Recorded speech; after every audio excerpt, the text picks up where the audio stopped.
ಕರುನಾಡಿಗೆ ಇವತ್ತು ಪ್ರಧಾನಿ ನರೇಂದ್ರ ಮೋದಿ ಅವರ ಎಂಟ್ರಿ ಆಗ್ತಾ ಇದೆ. ಮೊದಲು ಮೈಸೂರಿಗೆ, ಆ ಬಳಿಕ ಮಂಗಳೂರಲ್ಲಿ ಬೃಹತ್ ರೋಡ್ ಶೋನಲ್ಲೂ ಕೂಡ ಪ್ರಧಾನಿ ನರೇಂದ್ರ ಮೋದಿ ಅವರು ಭಾಗಿಯಾಗ್ತಾರೆ. ಸರಿಸುಮಾರು 2.5 ಕಿಲೋಮೀಟರ್ ತನಕ ರೋಡ್ ಶೋ ನಡೆಸ್ತಾರೆ ಪ್ರಧಾನಿ ನರೇಂದ್ರ ಮೋದಿ ಅವರು.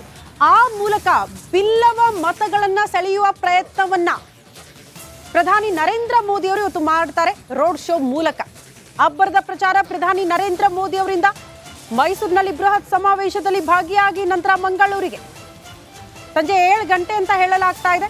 ಅಷ್ಟೊತ್ತಿಗೆ ರೋಡ್ ಶೋ 2.5 ಕಿಲೋಮೀಟರ್ ತನಕ ಅತಿ ಹೆಚ್ಚಿನ ಭದ್ರತೆಯನ್ನ ಕೂಡ ಒದಗಿಸಲಾಗಿದೆ.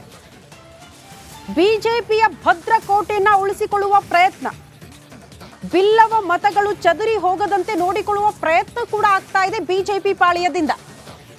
ಹಾಗಾಗಿ ಪ್ರಧಾನಿ ನರೇಂದ್ರ ಮೋದಿ ಅವರ ಎಂಟ್ರಿ ಆಗ್ತಾ ಇರೋದು. ನಿನ್ನೆ ಕೂಡ ಪೊಲೀಸ್ ಇಲಾಖೆ ಎಲ್ಲಾ ರೀತಿಯ ರಿಹರ್ಸಲ್ ನಡೆಸ್ಬಿಟ್ಟಿದೆ. ಪ್ರಧಾನಿ ನರೇಂದ್ರ ಮೋದಿ ಅವರು ಬರ್ತಾರೆ, ರೋಡ್ ಶೋನಲ್ಲಿ ಭಾಗಿಯಾಗ್ತಾರೆ ಅನ್ನೋ ಕಾರಣಕ್ಕೆ ನಿನ್ನೆಯೇ ಎಲ್ಲಾ ರೀತಿಯ ತಯಾರಿ ಮಾಡಿಕೊಂಡಾಗಿದೆ. ಇವತ್ತು ಕೂಡ ಅತಿ ಹೆಚ್ಚಿನ ಭದ್ರತೆಯನ್ನು ಒದಗಿಸಲಾಗಿದೆ.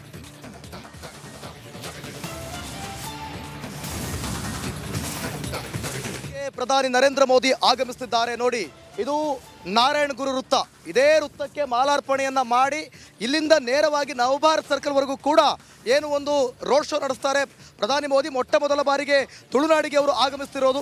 ಬನ್ನಿ, ಇವತ್ತಿನ ಮಂಗಳೂರಿಗೆ ಪ್ರಧಾನಿ ನರೇಂದ್ರ ಮೋದಿ ಬಂದಾಗ ಉಸ್ತುವಾರಿ ಯಾವ ರೀತಿ ಇದೆ, ಜೊತೆಗೆ ಯಾವ ರೀತಿ ಸಾಗುತ್ತೆ, ಮತ್ತು ಕಟ್ಟೆಚ್ಚರಗಳು ಯಾವ ರೀತಿ, ಪ್ರೋಗ್ರಾಮ್ಗಳು, ಕಾರ್ಯಕ್ರಮಗಳು, ಎಲ್ಲದರ ಬಗ್ಗೆ ಕೂಡ ಮಾತನಾಡಲಿಕ್ಕೆ ಪ್ರಧಾನ ಕಾರ್ಯದರ್ಶಿ ಆದಂಥ ಕಿಶೋರ್ ಪುತ್ತೂರ್ ಅವರು ನಮ್ಮ ಜೊತೆ ಇದ್ದಾರೆ. ಸರ್ ನಮಸ್ತೆ. ನಮಸ್ತೆ. ನಮಸ್ತೆ ಸರ್.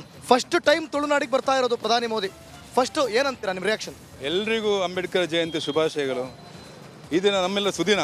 ನಮಗೆ ತುಂಬ ಹತ್ತಿರದಿಂದ ಮೋದಿಜಿಯವರು ನೋಡಲಿಕ್ಕೆ ಆಗುತ್ತೆ. ವಿಶ್ವಕಂಡ ಶ್ರೇಷ್ಠ ನಾಯಕ, ಭಾರತವನ್ನು ಇನ್ನೊಮ್ಮೆ ಪರಮ ವ್ಯವಸ್ಥೆಕೊಂಡು ಹೋಗುವಂಥ ನಾಯಕ, ನಮ್ಮೆಲ್ಲರ ನೆಚ್ಚಿನ ಪ್ರಧಾನಮಂತ್ರಿ ನರೇಂದ್ರ ಮೋದಿಜಿಯವರು ಮಂಗಳೂರಿಗೆ ರೋಡ್ ಶೋನ ಮುಖಾಂತರ ಬರೋ ಮುಖಾಂತರ ಇಡೀ ಯುವಕರನ್ನು ಇವತ್ತು ಉತ್ಸಾಹಿತರಾಗಿ ಹುರಿದುಂಬಿಸಲಿಕ್ಕೆ ಬರ್ತಿದ್ದಾರೆ. ಮೊಟ್ಟ ಮೊದಲ ಬಾರಿ ಬರ್ತಾ ಇರೋದು ನಮ್ಮ ಒಬ್ಬ ಯೋಧ ಕ್ಯಾಪ್ಟನ್ ಬ್ರಿಜೇಶ್ ಚೌಟ ನಮ್ಮ ದಕ್ಷಿಣ ಕನ್ನಡ ಜಿಲ್ಲೆ ಅಭ್ಯರ್ಥಿ ಆಗಿದ್ದಾರೆ.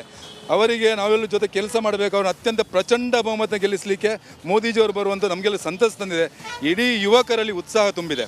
ಅದೇ ರೀತಿ ಕಾರ್ಯಕ್ರಮ ಮೋದಿಜಿ ಬಂದ ನಂತರ ಎಲ್ಲರೂ ಅವರಷ್ಟಕ್ಕೆ ವಾಲಂಟಿಯರ್ ಆಗಿ ಬೇರೆ ಬೇರೆ ರೀತಿಯ ಕಾರ್ಯಕ್ರಮ ಸರಿ, ಯಾವ್ಯಾವ ರೀತಿ ನಾನು ಕೇಳ್ಪಟ್ಟೆ, ಪ್ರತಿಯೊಂದು ಪಾಯಿಂಟ್ಗಳಲ್ಲೂ ಕೂಡ ಏನು ಭರತನಾಟ್ಯ ಆಗಿರ್ಬೋದು, ಹುಲಿ ಕುಣಿತ ಆಗಿರ್ಬೋದು, ಮತ್ತು ನಿಮ್ಮದು ಎಂತ ಯಕ್ಷಗಾನ, ಪ್ರತಿಯೊಂದು ಇದೆಯಂತಲ್ಲ. ಯಕ್ಷಗಾನ ಯಾವ ಥರ ಅವ್ರು ಮಾಡಿದ್ದಾರೆ ಅಂದರೆ, ಸ್ವಯಂ ಪ್ರೇರಿತರಾಗಿ ಮೋದಿಜಿಯವರಿಗೆ ಯಕ್ಷಗಾನವನ್ನು ಪ್ರಸಂಗವನ್ನೇ ಮಾಡಿ ತೋರಿಸ್ತಾರೆ. ಅದು ನಮ್ಮ ಇದರ ಹತ್ರ ಯಾವುದು PVS ಹತ್ರ ಯಕ್ಷಗಾನವನ್ನು ಮಹಿಷ ವಧೆ ಅದನ್ನು ಮಾಡಿ ತೋರಿಸುವಂಥ ದೇವಿ ಪ್ರತ್ಯಕ್ಷ ಆಗಿ ಮಹಿಷನ್ನು ವಧೆ ಮಾಡುವಂಥದ್ದು ಒಂದು ಉತ್ತಮ ಪ್ರಸಂಗವನ್ನು ಯಕ್ಷಗಾನ ಕಲಾವಿದರು ಮಾಡಿ ತೋರಿಸಲಿಕ್ಕಿದ್ದಾರೆ ಕದ್ರಿಯವರು. ನರೇಂದ್ರ ಮೋದಿ ಅವರು ಆಗಮಿಸ್ತಿದ್ದಾರೆ, ಅದು ಕೂಡ ಮಂಗಳೂರಿಗೆ. ಏನು ಹೇಳ್ತೀರಾ ಸರ್? ಸಹಜವಾಗಿ ಮಂಗಳೂರಿಗೆ ನರೇಂದ್ರ ಮೋದಿಯವರು ಬರ್ತಾರೆ ಅಂತಂದರೆ ನಮ್ಮ 2 ಜಿಲ್ಲೆಗೆ ಉತ್ಸಾಹ. ಈ ಉತ್ಸಾಹ ಇಡೀ ರಾಜ್ಯಕ್ಕೂ ಕೂಡ ಇದು ವಿಸ್ತಾರ ಆಗುತ್ತೆ. ಪಶ್ಚಿಮದ ಸಮುದ್ರದ ಅಲೆಗಳು ರಾಜ್ಯಕ್ಕೆ ಅದು ವಿಸ್ತರಿಸಬೇಕು. ಆ ಹಿನ್ನೆಲೆಯಲ್ಲಿ BJPಯ ಉತ್ಸಾಹದ ಅಲೆಗಳು ಇಡೀ ರಾಜ್ಯಕ್ಕೆ ವಿಸ್ತರಿಸುತ್ತೆ.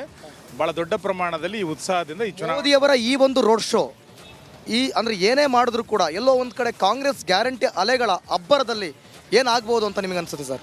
ನಮಗೇನು ಗ್ಯಾರಂಟಿಯ ಬಗ್ಗೆ ನಾವು ತುಂಬ ತಲೆ ಕೆಡಿಸ್ಕೊಂಡಿಲ್ಲ. ಅವರು ಕಾಂಗ್ರೆಸ್ ತನ್ನ ವಿಚಾರವನ್ನು ಅವ್ರು ಹೇಳಿ, ನಾವು ಮೋದಿ ಗ್ಯಾರಂಟಿ ದೇಶಕ್ಕೆ ಹೇಗಾಗಿದೆ, 10 ವರ್ಷಗಳಲ್ಲಿ ಮೋದಿಯ ಕಾರಣಕ್ಕೆ ದೇಶ ಯಾವ ರೀತಿ ಬದಲಾಗಿದೆ ಅನ್ನೋದನ್ನು ಹೇಳ್ತೇವೆ. ಕಾಂಗ್ರೆಸ್ ಅವ್ರ ವಿಚಾರವನ್ನು ಹೇಳಿ, ನಾವು ನಮ್ಮ ವಿಚಾರವನ್ನು ಹೇಳಿ. ನರೇಂದ್ರ ಮೋದಿ ಅವರು ಬರ್ತಿದ್ದಾರೆ, ಅದು ಕೂಡ ಮಂಗಳೂರಿಗೆ ಮೊಟ್ಟ ಮೊದಲ ಬಾರಿಗೆ ರೋಡ್ ಶೋ. ಏನು ಹೇಳ್ತೀರಿ? ಹಿಂದುತ್ವದ ಭದ್ರಕೋಟೆಗೆ ಮತ್ತೊಮ್ಮೆ ಮೋದಿಯವರು. ಹಿಂದುತ್ವ ಅಂತ ಹೇಳಿದರೆ ಪ್ರಾಯಶಃ ನರೇಂದ್ರ ಮೋದಿಯವರಿಗೆ ಫಸ್ಟ್ ನೆನಪಾಗೋದೇ ಮಂಗಳೂರು. ಅಂತಹ ಹಿಂದುತ್ವಕ್ಕೆ ಶಕ್ತಿಯನ್ನು ತುಂಬಿರ್ತಕ್ಕಂಥ, ಸಂಘಟನೆಗೆ ಶಕ್ತಿಯನ್ನು ತುಂಬಿರ್ತಕ್ಕಂಥ ಈ ಜಿಲ್ಲೆಗೆ ಮೋದಿಯವರು ಬಹಳ ಪ್ರೀತಿಯಿಂದ ಇವತ್ತು ಆಗಮಿಸ್ತಾ ಇರತಕ್ಕಂಥದ್ದು ನಮಗೆಲ್ಲರಿಗೂ ಖುಷಿ ಇದೆ. ಈ ಜಿಲ್ಲೆಯ ಎಲ್ಲ ಜನ ನರೇಂದ್ರ ಮೋದಿಯವರನ್ನು ನೋಡಲಿಕ್ಕೆ ಬಹಳ ಕಾತುರತೆಯಿಂದ ಇದ್ದಾರೆ. ಈ ಇವತ್ತಿನ ಸಂಜೆ ಕಾರ್ಯಕ್ರಮ ಬಹಳ ಯಶಸ್ವಿಯಾಗಿ ನಡೀತದೆ. ಅಭ್ಯರ್ಥಿಯ ಗೆಲುವಿನ ಮಟ್ಟ, ಆ ಪ್ರಭಾವ ಯಾವ ರೀತಿ ಇರ್ಬೋದು ಸರ್? ಖಂಡಿತವಾಗಿ ನರೇಂದ್ರ ಮೋದಿಯವರ ಆಗಮನದ ನಂತರ ಅತ್ಯಂತ ಹೆಚ್ಚಿನ ಅಂತರದಲ್ಲಿ ನಮ್ಮ ಲೋಕಸಭಾ ಕ್ಷೇತ್ರದ ಅಭ್ಯರ್ಥಿ ಕ್ಯಾಪ್ಟನ್ ಬ್ರಿಜೇಶ್ ಚೌಟ ಅವರು ವಿಜಯ ಆಗ್ತಾರೆ. ಎಲ್ಲ ಸುರಕ್ಷಿತವಾಗಿ ಎಲ್ಲ ತಯಾರಿ ಆಗಿದೆಯಲ್ಲ ಸರ್? ಖಂಡಿತವಾಗಿಯೂ ಎಲ್ಲ ಸುರಕ್ಷಿತವಾಗಿ ತಯಾರಿಯಾಗಿದೆ. ಎಲ್ಲ ಕಾರ್ಯಕರ್ತರು ಹುಮ್ಮಸ್ಸಿನಿಂದ ಮೋದಿ ಈ ರೋಡ್ ಶೋ ಎಲ್ಲ ಯಶಸ್ವಿ ಆರಾಮಾಗಿ ಬಹಳ